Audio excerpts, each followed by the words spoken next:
különlegesen nem mondhatok semmit, amit szeretnék.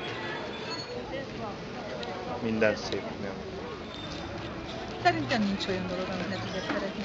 Hát az akcentus egy kicsit. Olyan nincs.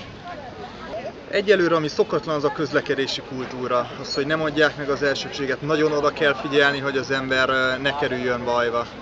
Olyan nincs.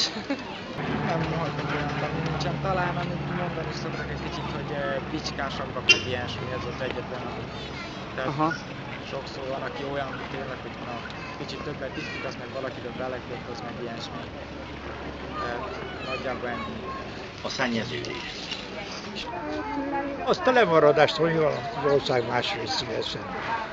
A betelepített volákok? Nem tudom, nem mondhatok semmit arról, hogy nem szeretek.